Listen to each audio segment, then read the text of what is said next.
विज्ञात स्वरूप व्यतिरेकात् कारणादि निमित्त अनपेक्षत्वाच्च ब्रह्मणो ज्ञान स्वरूपत्वे अपि नित्यत्व प्रसिद्धि ही अतो नैव धात्वर्थः तद अक्रियारूपत्वात्। यह पूर्व पक्षी का अनुमान कर सकता है ब्रह्म अनित्य ज्ञान रूप होने से लौकिक घटादि ज्ञान कैसे मान। ब्रह्म अनित्यान ज्ञानत्वात् लौकिक ज्ञानवत्, ऐसी उसकी आशंका का जवाब देते कहते कि देखो वास्तव विज्ञात स्वरूप से भिन्न कुछ नहीं है। विज्ञात स्वरूप अव्यतिरेकात् और कारण आदि निमित्तों की अपेक्षा वो नहीं करता है। कारणादि निमित्त अनपेक्षत्वाच्च ब्रह्मणो ज्ञान स्वरूपत्वे भी, इसलिए ब्रह्म ज्ञान स्वरूप वाला होते हुए भी वह नित्य ही है। यही शास्त्र से भी प्रसिद्धि है। लौकिक ज्ञान में करणादि अनेक चीजों की अपेक्षा है, और आत्म स्वरूपता जो ज्ञान है उसे करणादि की अपेक्षा नहीं है। सकल करणों का व्यापार जो उपरम होता है उस सुषुप्त अवस्था में वह विद्यमान है या नहीं आत्मा, अतः करणों की अपेक्षा नहीं है। नहीं तो सुषुप्ति सिद्धि ही नहीं हो पाएगी आपको, इसलिए परामर्श भी असंभव प्रसंगात। और सुषुप्ति कालीन जो सुख और अज्ञान का आपने बाद में परामर्श करते हो, स्मरण करते हो, वो भी संभव नहीं रहेगा यदि उस समय आत्मा ना होता तो। इसे मानना पड़ेगा श्रुति तात्पर्यगम्य इस ब्रह्मरूपी आत्म तत्व में अवश्य ही सामदृष्ट अनुमान का प्रवेश भले ना हो, न सामदृष्ट से प्रवेश भाव। आपने जो सामदृष्ट अनुमान किया उसका यहाँ प्रवेश कर खंडन नहीं कर सकते। आत्मा का जो स्वरूप ज्ञान है वह कार का साध्य नहीं है। यदि पूर्व पक्ष अनुमान एक और बना अंतिम पंक्ति तो गानगिरी आत्मस्वरूभूतम ज्ञानम कारक साध्यम धात्वर तत्वात् गमनवत, ऐसा हुआ अनुमान कर दिया, तब सिद्धांत के दो भी नहीं होता। तो नैव धात्वर्थः तद अक्रिया रूपत्वात्, क्योंकि वह नित्य आत्मस्वरूप जो चीज है वह अक्रिया रूप है, से यह दूसरा अनुमान से भी आप उसका खंडन नहीं हो सकता है। अतएव ज्ञान कर्त्री, इसलिए अतएव च न ज्ञान कर्त्री, ज्ञान का कर्ता भी नहीं हो सकता है। तस्मादेव च, इसी वजह से भी ज्ञान शब्द वाच्योपि तद ब्रह्म न ज्ञान शब्द वाच्योपि तद ब्रह्म। इन्हीं हेतुओं के अर्थ भी सिद्ध हो गया कि वह ब्रह्म ज्ञान शब्द का वाच्यार्थ कोटि में नहीं है। चलो ज्ञान शब्द का वाच्य नहीं है, लेकिन अन्य शब्दों का वाच्य बना सकते हो उसको ब्रह्म। कहते नहीं, किसी भी शब्द का वाच्य कोटि में नहीं आ सकता ब्रह्म। तथापि तदाभास वाच्य बुद्धि धर्म विषयेण ज्ञान शब्द न लक्ष्यते न तो उच्यते। क्यों नहीं वाच्यवाचक भाव? कदे यद्यपि ज्ञान शब्द का वाच्य ब्रह्म नहीं है, किंतु ज्ञान शब्द के द्वारा उस ब्रह्म को लक्षित किया जाता है। ज्ञान किसमें प्रसिद्ध है? आभास वाचकेन बुद्धि धर्म विषयेन ज्ञान शब्देन। ज्ञान शब्द कैसा है? तद आभास वाचकेन, वह आभास का वाचक है।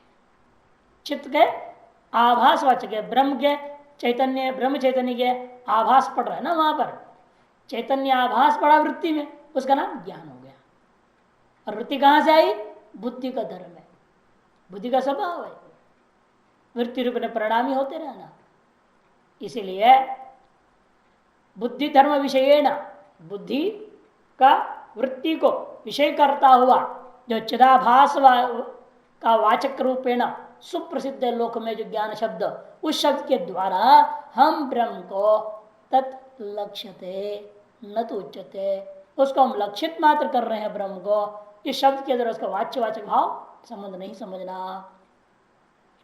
क्यों वाच्यवाचक भाव नहीं मानते हो ज्ञान शब्द का या किसी अन्य शब्द के साथ भी? कारण यह है शब्द प्रवृत्ति हेतु जाति धर्म रहितत्वा, शब्द के प्रवृत्ति का कारण क्या क्या है?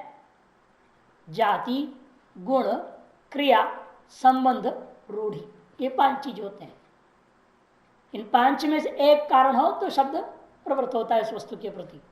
वस्तु में ही होना चाहिए, वस्तु में कोई जाति हो तो शब्द का प्रयोग हो जाएगा उस जाति निमित्त को लेकर के, जाति रूपी निमित्त को लेकर के शब्द प्रयोग हो जाएगा। जैसे गौ में गोत्व जाति है, मनुष्य में मनुष्यत्व जाति है। इन मनुष्यत्व जाति के वजह से आपके लिए मनुष्यत्व का प्रयोग हो रहा है। गोत्व शब्द की जाति के कारण से गौ शब्द गौ रूपी पशु के लिए पशु विशेष प्रयोग हो गया। और जिसमें जाति नहीं देखोगे तो आप क्या बोलोगे, ये गौ नहीं है, ये मनुष्य नहीं है, ये कहना पड़ेगा।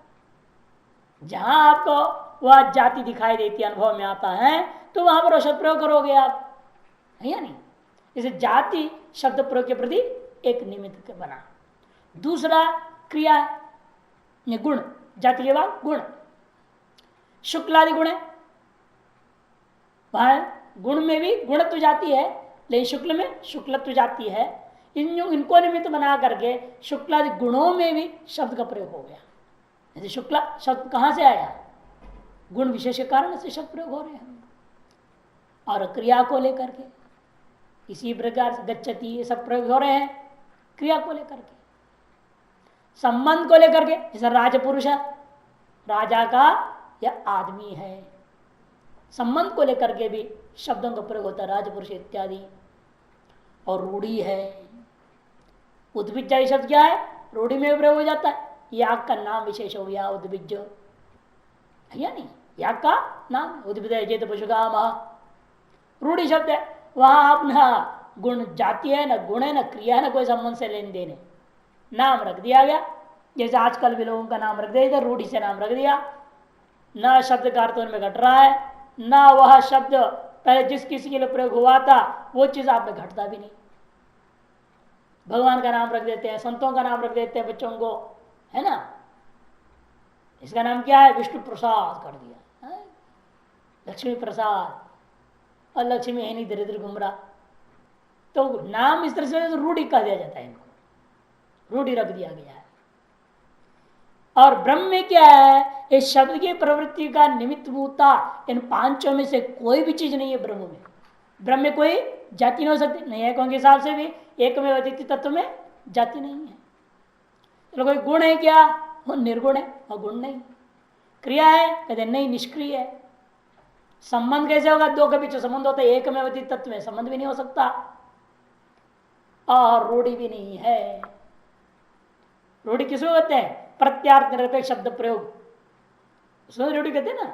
प्रत्यार्थ निरपेक्ष करता हुआ आपने शब्द प्रयोग कर दिया, प्रत्यय प्रत्यय और प्रकृति का भी अर्थ अपेक्षा नहीं, प्रकृति प्रत्यय किसी का अर्थ की अपेक्षा नहीं करके जो शब्द प्रयोग हो जाए उसका नाम रूढ़ी होता है। ऐसा भी ब्रह्म नहीं कोई तत्व, अतएव यहाँ किसी शब्द का वाच्य ब्रह्म नहीं हो सकता।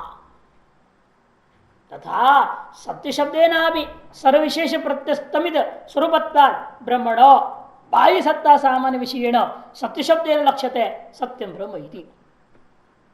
ये सब मुख्य सिद्धांत बोल रहे हैं अभी। इसीलिए सत्य शब्द के द्वारा भी मत समझो सत्य शब्द का वाच्य ब्रह्म है, नहीं, सत्य शब्द के द्वारा भी सर्व विशेष प्रत्यस्तमित स्वरूपत्वात् सकल विशेष का अभाव, माने शून्य, सकल विशेष से प्रत्यस्तमित का मतलब क्या, शून्य, ऐसा जो स्वरूप वाला है यह ब्रह्म। सर्व प्रकार का जो भी विशेष की संभावना आप कल्पना कर सकते हो उन सभियों से रहित है वो, ऐसा जो ब्रह्म होने से बाह्य सत्ता सामान्य विषयेण सत्य शब्देन, कि सत्य शब्द का पहले अर्थ क्या किए थे, त्रिकाल अबाह्य तत्व। अब क्या प्रयोग कर रहे हैं, कल सत्य शब्द का वास्तविक अर्थ वो भी नहीं मानेंगे। बाह्य जो सत्ता सामान्य, लोक में जो होता है ना, घटोस्ती पटोस्ती पटोस्ती, सत्ता सामान्य प्रयोग हो रहा है बोल रहे हैं हम लोग, ये भी है, वो भी है, वो भी है, वो भी है।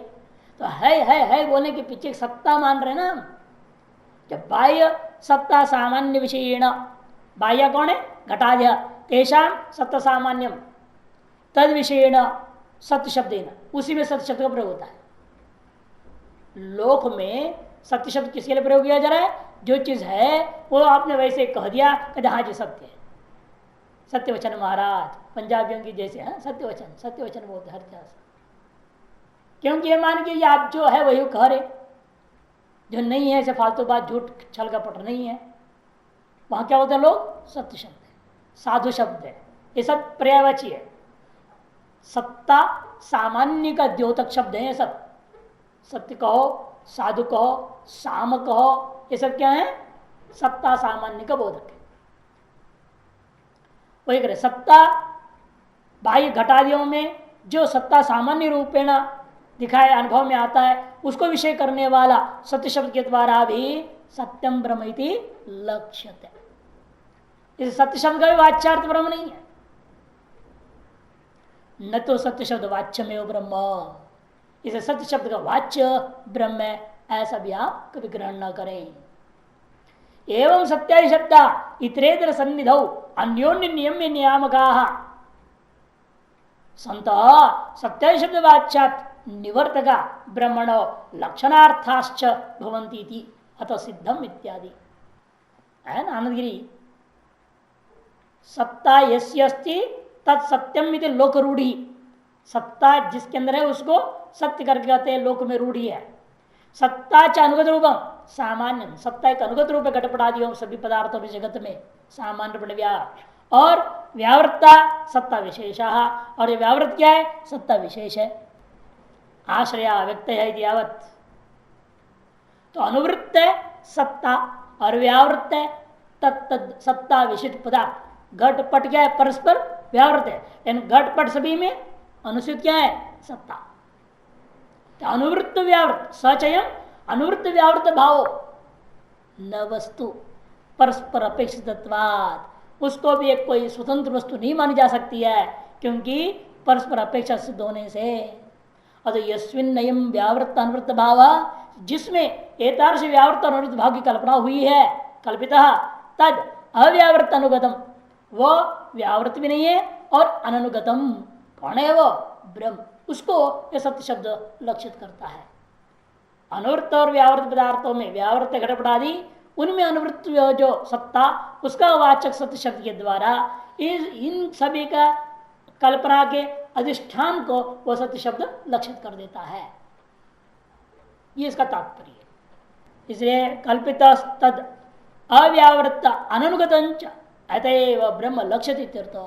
एवं एक से शब्द से अर्थ मुक्ता वाक्यार्थ आहा, इस प्रकार से एक एक शब्द का भी अर्थ बता करके अब वाक्यार्थ को बताने जा रहे हैं। एवं सत्य शब्दाः, इस प्रकार से सत्यम ज्ञानम और अनंतम ये शब्द है कैसे हैं? ये इतरेतर सन्निधौ, एक दूसरे के सन्निकट में पठित होकर के एक दूसरे पर नियम नियामका संत, अन्योन्य नियम नियामका संत, सत्य शब्द वाच्यात निवर्तका, सत्य शब्द की जो वाच्यार्थ है उनसे निवृत्त करता हुआ लक्षणार्थाश्च, लक्षणार्थ कौन है? ब्रह्मणो भवंती, ब्रह्म का लक्षणा से बोध कराने वाले शब्द हो जाते हैं। यद्यपि सत्य शब्दानाम ब्रह्मणा मुख्यो अन्वय, यद्यपि सत्य शब्दों का ब्रह्म रूपी विशेष के साथ में मुख्य अन्वय है, तथापि अरुणया एकहायन्य इत्यादिवत पार्ष्णि कान्वयेन इतरेतर सन्निधौ अन्योन्य से वृत्ति नियामका भवन्ति।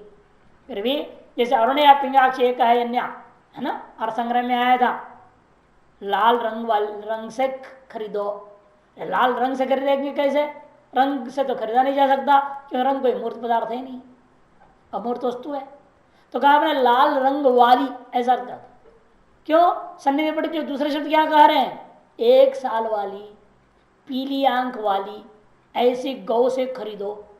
एक हायन्या है ना, पिंगाक्षा, पिंगी अक्षिणी यस्यासा पिंगाक्षी तया पिंगाक्ष्या, एकमेव हायन व्यतीतम यस्यासा एक हायना तया एक हायन्या। एक साल आयु वाली गाय हो, पीली आंखों वाली गाय हो, अतः गाय के ही सम्बन्धित पठित शब्द के आधार पर अरुणा को हमने क्या किया? मतुर्थ लक्षणा कर दिया। अरुणया का अर्थ अरुणवता, अरुण रंग वाली गाय के द्वारा खरीदो। यह अर्थ वहां जैसे लिया वैसे यहां भी लेना पड़ेगा। ये कह रहे हैं इतरेतर सन्निधौ अन्योन्य से वृत्ति नियामका, एक दूसरे के सन्निधि में उन शब्दों का जैसा श्रवण हो रहा है वही अर्थ नहीं ले सकेंगे आप, वाक्यार्थ अन्वय नहीं हो पाएगा। अतएव जैसे वह अरुणया को आपने मध्वर्त करके अन्य शब्दों के वजह से मजबूरी में सीधे क्रिया के साथ अन्वय गौ के वाक्यार्थ निर्णय नहीं कर पा रहा था, आपने मतवर्त किया अरुणवता और गौ का विशेषण बना करके तद्वारा आपने अन्वय किया। उसी प्रकार यहां भी करना पड़ेगा। अतः एक दूसरे का अर्थ निर्णय में एक दूसरे नियामक बन रहे। ज्ञान शब्द का अर्थ क्या लेना है, इसमें नियामक कौन है, सत्य और अनंत शब्द। सत्य शब्द का अर्थ क्या लेना है, उसका नियामक कौन है, ज्ञान और अनंत शब्द। और अनंत शब्द का क्या अर्थ लेना है, इस पर अंकुश कौन रख रहा है, सत्य और ज्ञान शब्द। इस तरह से एक शब्द का अर्थ निर्णय करने के लिए आप अन्य शब्दों को पूरा ध्यान रखना पड़ेगा, तब जाके तीनों मिल करके ब्रह्म का बोध करा सके। यदि प्रत्येक शब्द का ब्रह्म के साथ साक्षात अन्वय हो सकता था, लेकिन फिर भी वही करें, प्रत्येक शब्दों के यद्यपि सत्य शब्दों का ब्रह्म के साथ मुख्य अन्वय संभव था, तथापि ऐसे करने में किसी भी प्रकार की शंका नहीं रह जाएगी ना। नहीं तो कई प्रकार की शंका उठाया लोगों ने, ज्ञान ब्रह्म कह दोगे फिर वो अनित्य हो जाएगा। ब्रह्म ब्रह्म अनित्यम ज्ञानत्वात् लौकिक ज्ञानवत, है ना। ऐसी आशंका नहीं होगी यदि आप अन्य शब्दों का नियमन में उनके आधार उनके सहयोग से इतरेतर सन्निधि में इतरेतर नियम में या नियामक भाव मानता हुआ शब्दार्थ निर्णय करने करके वाक्यार्थ निर्णय करोगे तो कोई भी दोष नहीं रहेगा। वृत्ति नियामका भवंती ज्ञानेन विशेषणात् सत्य शब्द न जड़े कारणे वर्तते। देखो गया ना, क्योंकि जैसे ज्ञान के द्वारा विशेषित होने से सत्य शब्द को न जड़े कारण वर्तते, जड़ कारण में नहीं ले जा सकते हो। सत्य विशेषण, इसमें सत्य शब्द का विशेषण होने से ज्ञान शब्द न विषय सापेक्ष ज्ञान वर्तते, विषय सापेक्ष लौकिक ज्ञान है उसमें अतिव्याप्ति नहीं होगी। ज्ञान विशेषणात्, इसी प्रकार से ज्ञान से विशेषण होने से अन्य शब्द क्या हुआ, ज्ञात व्यतिरिक्त में नहीं जाएगा, ज्ञात स्वरूप से भिन्न माने परिच्छेद वालों में अतिव्याप्ति नहीं होगा। ये लाभ है। तथा सत्य शब्द है ना, यह लौकिकम वाच्य, सत्य शब्दों के द्वारा जो लौकिक वाच्यार्थ ग्रहण होता है तद विलक्षण ही न भवितव्य, उनसे विलक्षण ही अर्थ लेना पड़ेगा, ऐसे ज्ञापन हो जाता है। यदि संभावयंत, ऐसे संभावित करते हुए, इसमें अन्यम नियामक संत, ऐसी संभावना को प्रकट करते हुए ये जो सत्य शब्द क्या कर रहे हैं, सकल लौकिक अध्यास अधिष्ठान ब्रह्मत्व लक्ष्यंती, सकल लौकिक अध्यासों का अधिष्ठान भूत तत्व का नाम ब्रह्म है, ऐसे सब शब्द मिल करके लक्षित कर रहे हैं। ऐसा लक्षित करके क्या लाभ हो रहा है आपको, तब सिद्धांति कहते इसे सारे श्रुतियां सार्थक हो जाएंगी। जिस श्रुतियों ने कहा कोई शब्द की प्रवृत्ति नहीं हो सकती, वो सार्थक हो गया। ये तो वाचो निवर्तन्ते अप्राप्यम मनसा सह, ये तो वाचो निवर्तन्ते अप्राप्य मनसा सह, जिससे वाणी किसी शब्द का प्रयोग करके बोध करा न कराती हुई लौट आती है, और मन भी किसी प्रकार की वृत्ति विशेष की तरह उसको बोध कराने की चेष्टा करते हुए प्रयास से विफल होकर लौट जाता है, ऐसा वह तत्व है। ये सब श्रुतियां सार्थक हो जाएंगी। यदि वाच्यार्थ होता फिर तो वाणी शब्दों के अंदर उसको बोध करा देती, क्योंकि किसी शब्द का वाच्य नहीं है ना ब्रह्म, इसलिए वाणी बोध करने की चेष्टा करते हुए प्रयास करते हुए विफल होकर के लौटती है।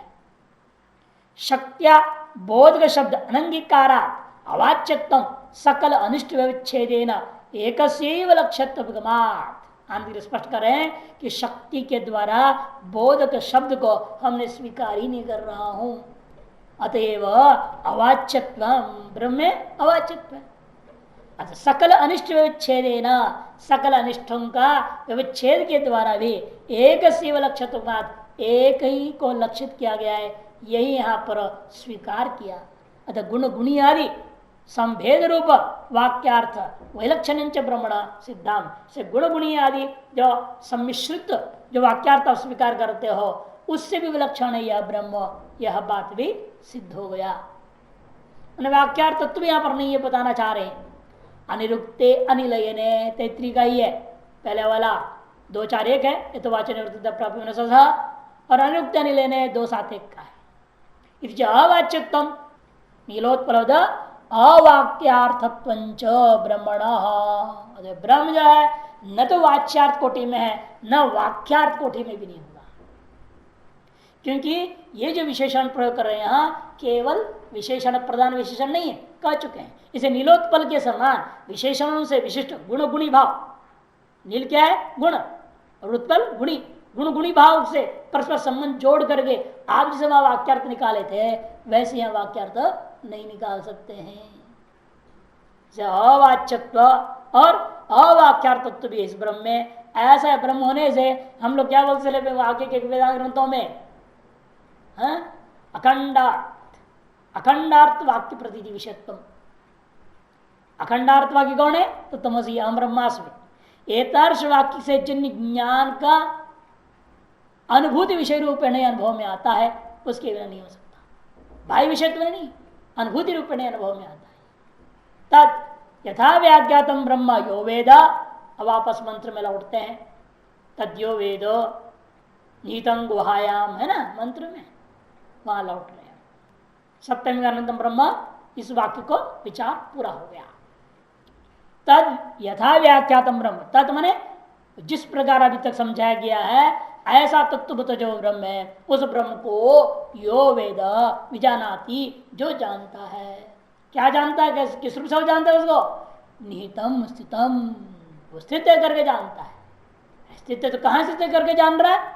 गुहायाम, गुहा में स्थित करके जान रहा है। इसका भी दो पक्ष लेंगे, एक लौकिक दृष्टिकोण से और वास्तविक वेदांत दृष्टिकोण से। गुहत्य है संवर्णार्थस्य, गुहायाम धातु में गुह संवरणे धातु है। गुहा में शब्द जो बनाया, इस शब्द में जो गुह धातु है वह गोते संवरणार्थस्य। ये परंपरा के अनुसार जो गुहा शब्द का अर्थ प्रसिद्ध अर्थ को दिखा रहे हैं। पहले पहला पक्ष प्रसिद्ध अर्थ को दिखा रहे, गुहा मैंने गुहा, संवरणार्थस्य नुगूढ़ा यस्याम, गु संवरणे मैंने आच्छादनार्थक धातु है। संवरणम का मतलब क्या? आच्छादन। बुद्धि रूपी गुफा में ढका हुआ है, छिपा हुआ है, क्योंकि इसलिए उसको गुहा कह दिया, क्योंकि सबको अपने अंदर छिपा लेता है। निगूढ़ा अस्या ज्ञान ज्ञात्र पदार्थ इति गुहा, ये व्युत्पत्ति बता दिया, जिसमें ज्ञान ज्ञेय ज्ञात्री रूपा पदार्थ, इसी प्रकार से दृष्टा, दर्शन और दृश्य रूपा पदार्थ, श्रोता, श्रोतव्य, श्रवण रूपा पदार्थ, ये त्रिपुटियां जितनी भी है ये सब कहां छिपी हुई है? बुद्धि में। इसे बुद्धि को गुहा के समान गुहा कर दिया। निगूढ़ा अस्याम ज्ञान ये ज्ञात्र पदार्थ गुहा, जिसमें ज्ञान के ज्ञात्र पदार्थ छिपे हुए हो उसको गुहा कहते हैं। और गुहा कौन सी है? वो हमारे अंदर इस बुद्धि का दूसरा है नाम गुहा, बुद्धि गुफा है। गूढ़ावश्याम गूढ़ अस्याम भोगापवर्गो पुरुषार्थ विधिवा, दूसरे व्युत्पत्ति कर रहे हैं। अस्याम इस बुद्धि में ही संसार और मोक्ष दोनों छिपा हुआ है। भोगापवर्गो पुरुषार्थ गूढ़, गूढ़ है, छिपे हुए हैं। अस्याम इसमें क्या? भोग और अपूर्व पुरुषार्थ जो उसको कहते गुहा इति वा, इति वा, दो व्युत्पत्ति कर दिया। तस्याम उस गुहा में क्या है? बुद्धि गुहा के अंदर लोक दृष्टि बोल दिया, जिसमें ज्ञान के ज्ञात भाव रूप पदार्थ छिपे हुए हैं, या संसार मोक्ष दोनों छिपा पड़ा है। ऐसी बुद्धि में एक आकाश है, परमे व्योमन। परमे मैंने प्रकृष्ट है, व्योमन जब परमे सप्तमी है, व्योमन संबोधन कैसा होगा? कि विशेषण विशेष हमेशा समान विभक्ति वाले होते हैं। इसे छांदस प्रयोग है। व्योमन होना क्या चाहिए? व्योमनी मैंने आकाशे, आकाश आता है। कौन सी आकाश है ना? वो भी व्याकृत नहीं, कार्य रूपा ही आकाश नहीं है ना, अव्याकृताख्ये कारण रूपा तद्धि परमं व्योम, और ब्रह्म ही यहां परम व्योम से कहा जाएगा। एतस्मिन् खलु अक्षर गार्गी आकाश इति अक्षर सन्निकर्षा के प्रधान को प्रसाद 3-8-11 में साफ का, हे गार्गी सुनो, वह यह जो अक्षर तत्व ब्रह्म तत्व है उसी में आकाश ओतप्रोत है कह दिया। ये जो 12 आकाश उसी अक्षर में ओतप्रोत है, इति अक्षर सन्निकर्षात, इसे अव्याकृत आकाश को ही यहां लेना है। सारे पदार्थ छिपे हुए हैं, इसलिए इसे गुहा कहते हैं। कारण रूपा लेना भी, शुद्ध ब्रह्म नहीं ले सकते ना, अव्याकृत मतलब कारण रूपता। सगुण निराकार माया है, किंतु अभी माया जगताकार को परिणाम प्राप्त नहीं हुई है। गुहायाम व्योम नीति व सामनाधिकरण्याद अव्याकृताकाशम एव गुहा। अतः गुहायाम सप्तमी है और परमे व्योमनी भी सप्तमी है, तीनों सप्तमी को अभेद कर डालो। बुद्धि रूपी गुफा में रहने वाला से नहीं करना, किंतु जो बुद्धि के अंदर विद्यमान अव्याकृत आकाश है वही गुफा है। समानाधिकरण कर देंगे तो गुहायाम व्योम नीति व सामनाधिकरण्यात, तीसरा पक्ष है। पहला दो व्युत्पत्ति जो किया बुद्धि को गुहा कहा, और बुद्धि भी गुहा के अंदर में वह अव्याकृत आकाश रूपी परमात्मा है। ये पहला दो पक्ष है। और तीसरा पक्ष में क्या है? गुहा कौन है? बुद्धि नहीं गुहा, किंतु अव्याकृत आकाश ही गुहा है। कारण रूपा पर ब्रह्म ही क्या है? गुहा है। गुहायाम क्यों? कि सामनाधिकरण्यात् हेतु दे दिया, क्योंकि गुहायाम सप्तमी है, परमे सप्तमी है, व्योमन कर दिया, सप्तमी होना चाहिए, व्योमनी सब सप्तमी अंत का भेद कर देंगे तो अन्वय हो जाएगा। तो वार्त हो गया अव्याकृत आकाशमेव गुहा तत्रापि निगूढ़ा सर्वे पदार्था, क्यों कारण में ही सकल कार्य रूप जगत छिपा पड़ा है ना, इसे कारण ब्रह्म को ही आप गुहा कह सकते सीधे सीधे।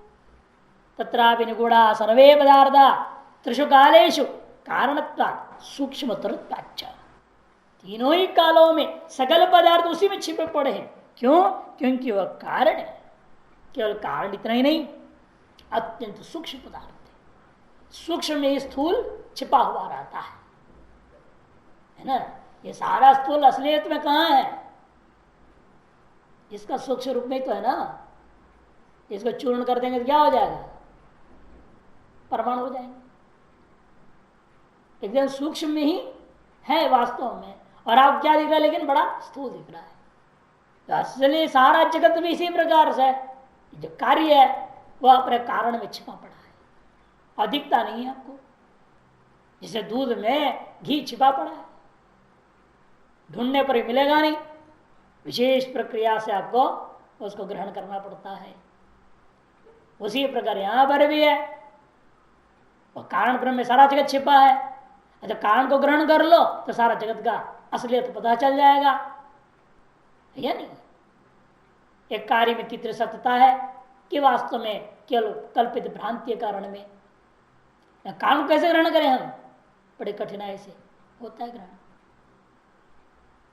मुंजादि विषय काम दृष्टांत समझाया, मूंज घास जिसे सीख को निकाला जाता है वैसे इसको ग्रहण करना पड़ता है। अतः पंचकोश कर रहे हैं, 5 कोशों के भीतर में वो आत्मा छिपा हुआ के समान छिपा हुआ है। यदि वह है सर्वत्र व्यापक, फिर भी हृदय के अंदर छिपा हुआ के समान भाषित होता है। तस्मिन् अंतर्निहितम ब्रह्म, उसी के अंदर यह ब्रह्म भी निहित है, टिका हुआ है, समझो। ये हो गया परंपरा से अर्थ। मुख्य सिद्धांत ला रहे हार्दमेव तू, किंतु इन सब की अपेक्षा से ये जो हार्द आकाश है वही परमे व्योम, परमम व्योम, वही परब्रह्म परमात्मा है, शुद्ध निर्मल निराकारी है वो। ये जो हृदय आकाश कहा जा रहा है, हृदय के अंदर आकाश कहा जा रहा है, वो जो जीव है, जो चैतन्य है, चिदाभास है, वास्तव में वही ब्रह्म है। क्योंकि वही अंदर प्रवेश है, तसृष्टवा ये आगे समझाएंगे, तसृष्ट वही प्रवेश कर रखा है। लेकिन दर्पण रूपी उपाधि के कारण से जो परिच्छिन्न प्रतिबिंब पड़ रहा था, वह प्रतिबिंब पर अहंकार कर लिया उस दर्पण ने, सोचा मैं प्रकाशित कर रहा हूं जगत को। उसी प्रकार बुद्धि ने अहंकार को लेकर के ये निश्चय कर लिया मैं कुछ हूं, देवदत्त हूं, मैं ही चैतन्य हूं, और जहां असली स्रोत है ब्रह्म उसको भूल गए। इसे हार्दमेव तो परमम व्योम इति न्यायम विज्ञानांगत्वेन उपासनांगत्वेन व्योम विवक्षितत्वात्। हार्द ब्रह्म ही, हार्द जो आकाश है वही पर ब्रह्म है, निर्गुण निराकार, इसे समझो। यही व्याख्या करना। न्यायम वा, न्यायम वा, न्यायी है वो। क्यों? विज्ञानांगत्वेन व्योम्न विवक्षितत्वा, क्योंकि विज्ञान मने अप्रोक्षानुभूति का अंगत्व ने कथन हुआ है। अप्रोक्षानुभूति का स्वरूप को प्रकट करने के लिए यह वाक्य आया हुआ है। अतः शुद्ध ब्रह्म मानना चाहिए। ये जो उपासनांगत्व है ना, ये वास्तव मूल में लगता है बाद के लोगों ने घुसा दिया। या कोई उपासना में प्रण जो शुद्ध ब्रह्म का विद्या पहले बोल चुके हैं, फिर उपासनांगत्व कहां से आएगा? भाष्य कैसे लिख सकते हैं? भाष्यकार ने जब पहले क्या कहा, ब्रह्मविद्या आपनोति परम सूत्र वाक्य किसका? ब्रह्म विद्या का। संपूर्ण वल्ली का अर्थ को प्रकट कर रहा है। असंपूर्ण वल्ली का अर्थ किया जीव ब्रह्म ऐक्यत्व, ब्रह्मविद्या आपनोति परम से अर्थ निकाला। फिर बीच में कहां से बोलेंगे भाष्यकार? उपासनागत्व ना। इसलिए एक नंबर टिप्पणी स्पष्ट बोल रहे हैं, वस्तु प्रक्षिप्त वयम पाठ, वास्तव में यह पाठ लोगों ने उत्तर काल में किसी ने घुसा दिया है। ये नहीं होना चाहिए मूल में भाषा में। अब प्रासंगिक गड़बड़ हो रहा है पूर्वा पर विचार करने से। अब जो रूढ़ी में अन्य ग्रंथों में है, फिर लोग कहेंगे आपने छपाया क्यों नहीं? उस ग्रंथ में तो ये शब्द था, आपने क्यों नहीं दिया? छपाना तो पड़ेगा, लेकिन सच्चाई नीचे लिखनी पड़ी, सर टिप्पणी लिखा बना देते हैं। वे सच्चाई में और ऐसे भी पुस्तकें मिल सकते हैं जब पाठ भेदों को देते नीचे, अमुक ग्रंथ में ऐसा पाठ, अमुक ग्रंथ में ऐसा पाठ, अमुक ग्रंथ में ऐसा पाठ है। ऐसे कई ग्रंथों में होता क्या वास्तव में, पढ़ने वाला विद्यार्थी टिप्पण बनाया था, मान लो किसने समझाते वक्त लिख दिया कि उपासना का अंगत्व न भ्रांति न हो, है? अब विद्यार्थी लिख लिया था उपासना अंगत्व न वा। अब उसको मूर्ख ने किसने छापाने वाले क्या कर दिया, पहले लिखित होती थी परंपरा, फिर बाद जब छापने की परंपरा आई उन्होंने उसको मूल में घुसा दिया लोगों ने। जैसे महाभारत क्या है, 25,000 श्लोक है केवल, 25 सहस्र्याम, खुद हर अध्याय के अंत में लिखा हुआ 25 सहस्र्याम, मैंने 25,000 श्लोक वाला महाभारत था। अब आज जो मिल रहा है 1 लाख से ऊपर है। वो श्लोक कहां से आ गया? अधिक अब पहचानोगे कैसे? लेकिन असली 25,000 कौन? असली महाभारत। यह ऐसा हुआ होगा किसी ने उस पर वार्तिक लिख दी, जैसे ना मूल सूत्र पर वार्तिक लिख देते हैं, बृहदारण्यक के ऊपर भी वार्तिक है, ईशावास्योपनिषद वार्तिक लिखा, श्लोकबद्ध होते हैं वार्तिक ग्रंथ। मांडव्य कार्य का क्या है? श्लोकबद्ध है नहीं मांडव्य उपनिषद के ऊपर। अब किसी ने मंत्र जैसे दिख रहा करे उसको मंत्र में जोड़ दिया, और क्या मांडव्य उपनिषद 112 मंत्र का है, तो आगे भविष्य में ऐसे भ्रांति हो सकती थी। इन लोगों ने 17 कार्यकालक मंत्र छाप दिए तो परंपरा ठीक हो गया, लेकिन महाभारत में ऐसा नहीं हो पाया। वार्तिक लिखा होगा किसी ने, उसको एक एक श्लोक को समझाने के पीछे 10 श्लोक लिख दिया उसने, अब उसको लोगों ने बाद में मूल में ही जोड़ दिया। अब वो 1.25 लाख लगभग है श्लोक महाभारत, 7 खंड में चलता। तो इस तरह से उत्तरोत्तर काल में हुए हैं, लेकिन नीचे टिप्पणकार आदि लोगों ने क्या करते हैं, समझा देते हैं यह प्रमाद है या प्रक्षिप्त हो गया है। गलत छपी है तो प्रमाद कहेंगे, और अनावश्यक आ गया है तो प्रक्षिप्त कह देते हैं। आनंद कार्य का स्पष्ट समझा रहे हैं। हृदयावच्छिन्न भूताकाश याग्वा तस्याम बुद्धौ साक्षितया निहितम अभिव्यक्तम ब्रह्म, नहीं तो वहां रखा हुआ नहीं, उस समय उस बुद्धि में ही अभिव्यक्त होती है ब्रह्म।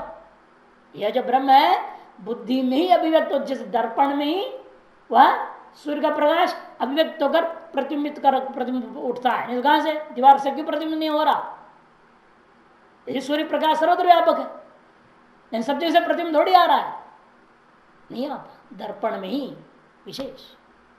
उसी सर्वत्र व्यापक ब्रह्म को हम कहां अभिव्यक्त रूपेण अनुभव कर सकेंगे? बुद्धि में।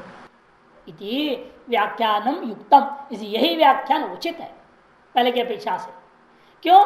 दृष्टा भेद ब्रह्मणा अपरोक्ष लाभात, क्योंकि जब जो आप जानते हैं दृष्टा श्रोता मनता विज्ञाता इत्यादि रूपेण, उस अभेद के द्वारा ब्रह्म का अपरोक्ष का लाभ हो सकता है।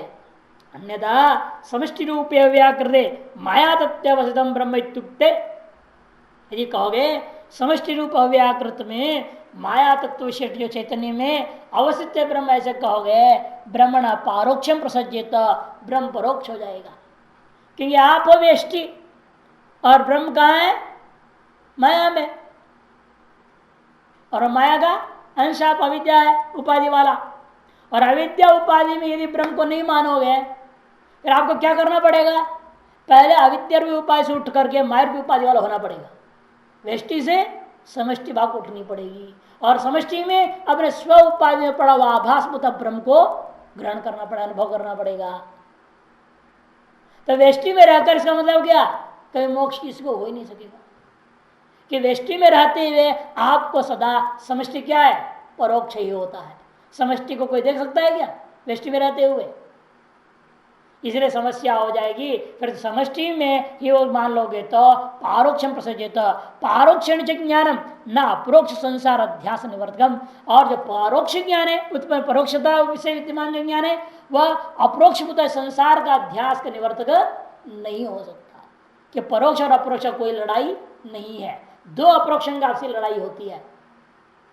परस्पर विरुद्ध दो अपरोक्ष है कि एक अपरोक्ष अयम सर्प, दूसरा अपरोक्ष यम रज्जु, तो आपस में क्या हो जाएगा? तो अयम सर्प को तब यम रज्जु बात कर देगा। यदि रज्जु परोक्ष ही रह जाए फिर अयम सर्प अपरोक्ष कौन मिटाएगा? मिटा सकते हैं कोई? कि परोक्ष ज्ञान से कभी अपरोक्ष ज्ञान का बात नहीं होता। एक अपरोक्ष का ज्ञान को मिथ्या साबित करना है, उसके विरोधी कोई दूसरा अपरोक्ष ज्ञान प्रबल होना चाहिए जिसको ज्यादा प्रमाणिक माना जाए और पहले उत्पन्न को अप्रमाणिक साबित करने की क्षमता हो। ऐसा ज्ञान अपरोक्ष ज्ञान ही पूर्व में उत्पन्न भ्रांति रूप अपरोक्ष संसार अध्यास को बाधित कर सकता है। तस्मात् अपरोक्ष दृष्टि चैतन्य अभेदेन, इसलिए अपरोक्ष क्या है? आपकी बुद्धि में विद्यमान जीवात्मा अविद्या अवचन चैतन्य, जिसको दृष्टा श्रोता मनता विज्ञाता जान रहे हो, मैं दृष्टा हूं, मैं श्रोता हूं, मैं मनता हूं, मैं विज्ञाता हूं, ऐसा समझते हो। ऐसा कौन है? बुद्धि अवचिन्न चैतन्य या विद्या अवचिन्न चैतन्य, अंतःकरण अवचिन्न चैतन्य, अनेक शब्दों से अनेक लोग कहते हैं।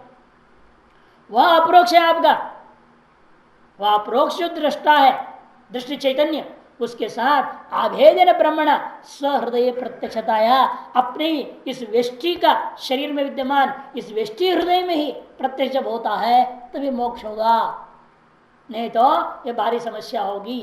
वेष्टि से आपको पहले समष्टि भाव में एक होना पड़ेगा। मैंने जब तक मर के हिरण्यगर्भ भाव को प्राप्त नहीं होगे तब तक हिरण्यगर्भ भाव में रह करके वहां माया चित्र माया प्रतिमित जो चैतन्य है उस चैतन्य को ग्रहण नहीं करोगे तब तक मोक्ष होगा ही नहीं। फिर तो जीवन मुक्ति के सिद्धांत का बड़ा गड़बड़ा जाएगा। यह चेत अविदित सत्यमस्ति, ये सब अशरण भाव संतम न प्रिया प्रिय स्पृशत, शरीर का रहते हुए भी अशरीर भाव में पहुंच जाते हो, ये सारी बातें खंडन हो जाएंगी। इसीलिए जो लोग ऐसा अर्थ करते हैं आकाश से आप जो है समष्टि ले लो, वह ठीक नहीं है।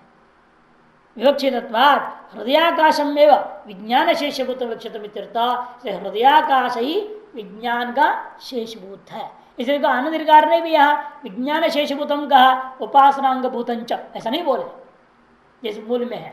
विज्ञानांगत्व का व्याख्या तो कर दिया, विज्ञानांगत्व मैंने विज्ञान शेषभूतम, अनुभूति का विषयभूत होकर के आप साक्षात्कार कर लेंगे, यही अर्थ यहाँ विवक्षितम इत्यर्थः।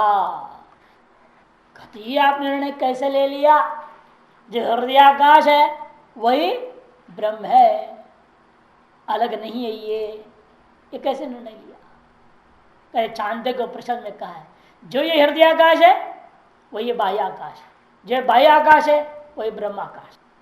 यो वै सब बहिर्दा पुरुषाद आकाशो, यो वै सो अंत पुरुष आकाशो, यो यम अंतर्हृदय आकाश श्रुत्यंतरात् प्रसिद्धम हार्दस्य व्योमनः परमत्वम, ये हृदय आकाश ही शुद्ध ब्रह्म है। ऐसे छांदोग्य उपनिषद 3 अध्याय 12वें खंड का 7वां 8 और 9वें छंदोगों में देखने को मिलता है। पूरा मंत्र नीचे दिए देखिए, 1 नंबर टिप्पण, यो वै तद ब्रह्म इति इदं भाव तद, यो वै तद ब्रह्म, जो वह यह जो ब्रह्म है, इदं भाव तद यही वह, कौन सा? यो यम बहिर्दा पुरुषाद आकाश, वह यह जो इस पुरुष से क्या लेना, ये शरीर को अवधि मान लिया। वहां पर शरीर का बाहर आकाश है, शरीर का भीतर आकाश है, और शरीर का भीतर में भी वो लेंगे जो हृदय में, हृदय परिच्छेद पुरुषाद आकाश, यो वै सब बहिर्दा पुरुषाद आकाश अयम वावस, और वह यह जो बाहर पुरुष से बाहर जो आकाश दिख रहा है अयमावस वही यह है। कौन सा?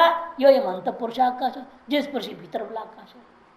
यो वही सो अंत पुरुषाकाश है, और वह जो पुरुष के भीतर वाला आकाश है, अयम वावस यम अंत हृदय आकाश है, वही यह है जो इस हृदय के भीतर में आकाश है। अभेद कर दिया ना।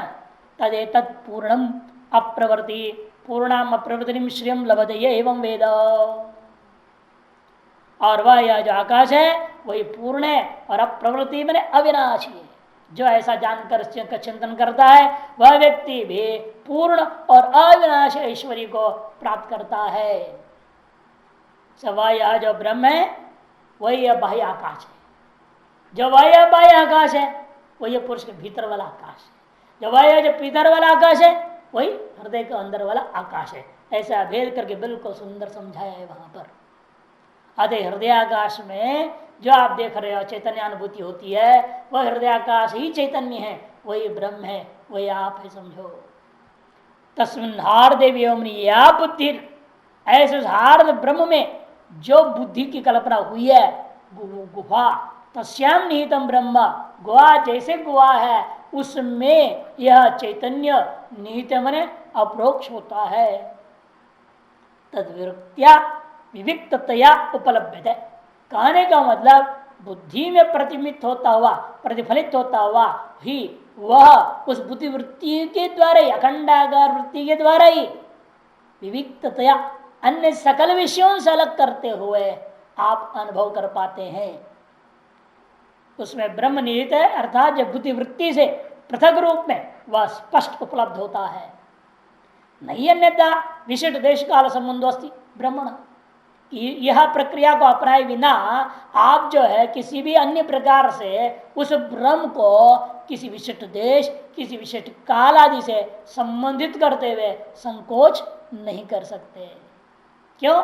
सर्वगतत्वात् निर्विशेषत्वात्, क्योंकि वह ब्रह्म सर्वगत है और निर्विशेष स्वरूप वाला है। स एवं ब्रह्म विजानन की विद्या, इस प्रकार का ब्रह्म को जानने वाला वह ब्रह्मवेत्ता पुरुष को क्या लाभ होगा बताओ। तब फल बता रहे, अष्टुते मैंने भुंगते सर्वान निरवशिष्टान कामान भोगान इत्यर्थः, सकल भोगों को वह एक साथ उस ब्रह्म के साथ तादात्म्य होने से प्राप्त कर लेता है। जैसे व्यष्टि से समष्टि में उठने पर ही सब कुछ प्राप्त हो सकती है, पर सीधा अधिष्ठान में पहुंच गए तो क्या कहना। व्यष्टि से समष्टि हिरण्यगर्भ में भाव में प्रज्ञा हो गई। हिरण्यगर्भ क्या है? तो सारा व्यष्टियों का अभिमानी होने से सकल व्यष्टियों में होने वाला सकल प्रकार का सुख दुखों का अनुभव करता है कि नहीं करता है? वो सभी का साक्षी बन जाता है।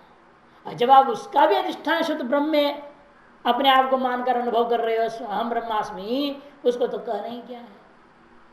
निश्चित रूपेण समस्त सुखों को अनुभव करता है, सकल कामों को वह अनुभव करता है। किम अस्मदादिवत पुत्र स्वर्गाधीन पर्यायेण न इत्याह, क्या हम लोगों के सका समान पुत्र स्वर्ग आदियों को क्रम से एक साथ तो अनुभव नहीं कर सकते ना। जब यह संसार में पुत्र का अनुभव कर रहे हो, सुख दुख प्राप्त कर रहे हो, उसे स्वर्ग का अनुभव कैसे करोगे? स्वर्ग का अनुभव करने के लिए इस वृष्टि शरीर से मरना पड़ेगा, मर के वहां जाना पड़ेगा, तब स्वर्ग का अनुभव होगा। और पुत्र का भी अनुभव होते रहे स्वर्ग का भी अनुभव होते रहे, दोनों तो एक साथ नहीं होता। उसी प्रकार यहां भी है क्या, सकल कामना का अनुभव भी क्रम से कभी एक इसको कभी इसको कभी उसको कभी उसको, ऐसा अनुभव हो रहा है क्या? कहते नहीं, न ऐसा नहीं होगा। इत्याह सह मने युगपत एक क्षण उपारूढ़ान एव एकया उपलब्ध्या, एकया उपलब्ध्या सवित्र प्रकाशवत नित्यया ब्रह्म स्वरूप व्यतिरिक्तया याम वोचाम सत्यम ज्ञानमंतमिति। एक युगपत अनुभव करता है, एक साथ सब अनुभव कर डालेगा। जैसे पट है, पट क्या है? यदि पट से पूछो भाई तुमको किस चित्र का अनुभव होता है, वो कहेगा भाई मुझे सारे चित्र तो मुझ में ही है ना। आते सारे चित्रों को मैं एक साथ अनुभव करता हूं जो मुझ में कल्पित है। आप जब ब्रह्म होंगे सारे जगत आप में कल्पित है, अतः सारा जगत का एक साथ अनुभव कर सकते हैं। एक क्षण उपारूढ़ान, एक कालावच्छेदिन उपारूढ़ आरूढ़ अध्यस्त अध्यारोपित जितने भी है उन सभी को एक या उपलब्धि, एक ही वृत्ति के माध्यम से ग्रहण कर लोगे आप। एक है उपलब्धिया, क्योंकि जो है जो सूर्य संपूर्ण जगत को एक साथ प्रकाशता है, प्रकाशित करता है ना। सूर्य जो है संपूर्ण जगत को एक साथ प्रकाशित कर रहा है। वैसे वह ब्रह्मवेत्ता पुरुष भी एक ही क्षण में बुद्धि वृत्ति पर आरूढ़ संपूर्ण भोगों को नित्य एवं ब्रह्म स्वरूप से अभिन्न एक ही उपलब्धि द्वारा अनुभव करता है। ब्रह्म स्वरूप अव्यतिरिक्तया एकया उपलब्धिया तृतीयांत वे कैसा नित्यया याम अवचाम, जिसके बारे में पहले कह चुका हूं सप्तम अनंतम ब्रह्म इसी द्वारा संकेतित किया गया था, लक्षित किया गया था। ऐसे उस ब्रह्म तत्व के साथ अभेद होने से, ऐक्यता को प्राप्त होने से बुद्धि में आरूढ़ संपूर्ण भोगों को नित्य एवं ब्रह्म स्वरूप से अभिन्न एक ही उपलब्धि रूपावृत्ति के द्वारा वह अनुभव करता है। ये तत्तुच्चत है। इसी बात को श्रुति ने इन शब्दों से कहा ब्रह्मणा सह इति। ब्रह्मणा सह देहली दीप न्याय से यहाँ सह को रखा गया। उभयत्र अन्वय प्रेत्या ब्रह्मणा सह। सह सह या एक साथ 2 नंबर टिप्पण में ना दूर दूर छपा दिया, उसको एक साथ होना चाहिए। मिला 3 नंबर टिप्पण देहली दीपक न्याय न आगे क्या है स ह दूर दूर है ना, एक साथ कर दिया है तब तो ठीक है, सुधार हो गया। नए संस्करण में पुराना ने स अलग कर दिया और बहुत दूर में ह छाप दिया। सह इत्यस्य कि मंत्र में तो सह है ना, सह अलग अलग है नहीं। ब्रह्मणा सह विपश्चितेति मंत्र ये कह रहा है, वो जो सह शब्द है वो दोनों तरफ अन्वय हो जाएगा देहली दीपक न्याय से। ब्रह्मभूतो विद्वान ब्रह्म स्वरूपेण सर्वान कामान सहाश्नुते। तात्पर्य क्या है स्पष्ट कर दिया। ब्रह्म भाव को प्राप्त होकर ब्रह्म स्वरूप से ही वह विद्वान सकल कामनाओं को अनुभव करता है एक साथ। ये इसका अर्थ समझना है। न यथा उपाधिकृत स्वरूपेण, उपाधिकृत स्वरूप को लेकर के जिस प्रकार से होता है वैसा नहीं है। ब्रह्मणा से सर्वान कामान अश्नुते उपाधिकृतेन स्वरूपेण आत्मना जल सूर्य का दिवत प्रतिबिंब भूतेन सांसारिकेण धर्मादि निमित्त अपेक्षांश्च चक्षुरादिकरणापेक्षांश्च कामान पर्यायेन अश्नुते लोक न। ऐसा अन्वय कर यथा लोक अश्नुते न तथा। जैसे यह जीव परिच्छिन्न में क्या कर रहा है जल सूर्य का समान, जैसे उस सूर्य क्या कर रहा है मुख्य बिंबात्मक सूर्य सारा जगत को एक साथ प्रकाशित करता है। लेकिन जो जल में प्रतिबिंब पड़ा हुआ सूर्य है उस सूर्य से जो प्रतिबिंब निकली प्रकाश निकल रहा है वो प्रकाश कितने को प्रकाशित करेगा, कितने वस्तु को प्रकाशित, सारी जगत को थोड़े प्रकाशित कर सकता है वो। यह दर्पण है, इसी प्रकार से दर्पण से जो प्रतिफलित हो रहा है प्रकाश, वो प्रकाश कितने वस्तु को प्रकाशित करेगा। एक कमरे का सारा पदार्थ नहीं प्रकाशित कर सकता। जिसे जल सूर्य का दृष्टान दिया, आप यदि उपाधि में परिरूढ़ हो गए, उपाधि का अभिमान कर लोगे, फिर ब्रह्म भाव में आप स्थित नहीं है। जब ब्रह्मा में स्थित नहीं है का मतलब क्या, उपाधि में आप आरूढ़ हो गए। उपाधि से परिच्छिन्नता में रह गए तो इससे जो निकलने वाला जो चैतन्य का प्रतिबिंब है वो क्या होगा, वह जल सूर्य के समान, दर्पण के सूर्य के समान क्षुद्र होगा और थोड़े प्रकाशन करेगा, सारे का प्रकाशित नहीं कर सकता। जल सूर्य का अधिवत उपाधिकृतेन स्वरूपेण आत्मना, उपाधिकृत स्वरूप से जो आपकी चेतनता है उसको लेकर के वो कैसा है, वो प्रतिबिंब भूत है ना, सांसारिक है ना, वो प्रतिबिंब होता है, सांसारिक है वो। धर्मादि निमित्तापेक्षा, वो किसी चीज का अनुभव करना चाहता है तो क्या करेगा, उसको पुण्य पाप की भी अपेक्षा है।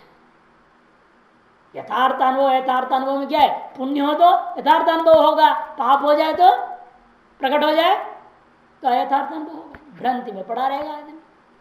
और इतने नहीं, चक्षुराधिकरण अपेक्षांश, चक्षुराधिकरण की अपेक्षा इस परिच्छिन्न आत्मा को कामान, और ऐसा जो जीव है वो क्या करेगा, अपनी कामनाओं को पर्याय न अश्नुते लोक।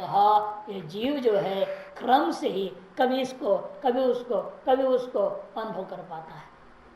एक साथ सबका अनुभव नहीं। जब आप उपाधियों से परे उठ जाओगे, ब्रह्म भाव में स्थित हो जाओगे, तो सकल चीज का एक साथ अनुभव हो सकता है। कथम तरी, किस प्रकार होता है? कथो तेन प्रकार सर्वज्ञेन सर्वगतेन सर्वात्मना नित्य ब्रह्मात्म स्वरूपेण धर्मादि निमित्त अनपेक्षांश चक्षुरादिकरण निरपेक्षांश सर्वान कामान सहैव अश्नुते इत्यर्थः। इसका अर्थ यह है कि यथोक्तेन प्रकारेण, जो पूर्व में जो समझा दिया गया था उसी प्रकार से समझो यह ब्रह्म को, ब्रह्मभूत विद्वान ब्रह्म स्वरूप से ही संपूर्ण लोगों को एक साथ भोगता है, वो अन्य लोगों की भांति नहीं भोगता। क्योंकि उपरुक्त प्रकार से कैसा है वो? सर्वज्ञ है, सर्वगतेन, वह सर्वज्ञ है, सर्वव्यापक है, सर्वात्मा है। सभी उपाधियों के द्वारा भी वही जगत का अनुभव कर रहा है। सर्वात्मा है, सर्वेशाम आत्मा, अर्थ आत्मा के द्वारा भी नित्य ब्रह्मात्म स्वरूपेण। लेकिन सकलों का आत्मा उपाधि बन के नहीं, उपाधि के निरपेक्ष होकर के, इसे नित्य ब्रह्म आत्म स्वरूपेण, नित्य जो जीव ब्रह्म ऐक्यत्व स्वरूप से ही वह धर्मादि निमित्तों की अपेक्षा किए बिना, चक्षुकरणों की अपेक्षा किए बिना सकल कामनाओं को एक साथ अनुभव करता है इत्यर्थः। ऐसी बुद्धि की स्थिति कैसी हो जाएगी? कहते हैं विपश्चिता, मेधाविना सर्वज्ञ नहीं करता। साधारण बुद्धि नहीं, इसे दृश्यत्व अग्रया बुद्धिया सूक्ष्मया सूक्ष्मदर्शी भी कठोर परिषद में कहते अग्र बुद्धि, बिल्कुल तीक्ष्ण, तीव्रता, मुक्षा में तीव्र मुमुक्षा हो वो मुक्त है। जिसके तीव्र मुमुक्षा है नहीं, तीव्रता किसी है? अब दूसरे चीजों की तीव्रता बनी हुई है, अच्छा कथाकार बनना है, अच्छा प्रवचनकार बनना है, अब उसी के लिए लगे हुए हैं दिन रात। अब क्या करेगा आदमी? वो उसको मोक्ष तो चाहिए नहीं। जिसको मोक्ष चाहिए, मोक्ष की तीव्र इच्छा है, वही ना पूरा सही ढंग से साधना में निध्यासन विवेक वैराग्य से लगा रहेगा। लक्ष्य ही अलग है, तो कैसे होगा?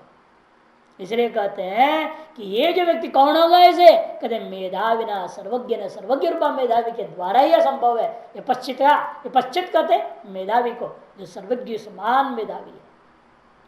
तद्य वैपश्चित्याम यद सर्वज्ञता तेन सर्वज्ञ स्वरूपेण ब्रह्मणा अश्नुते।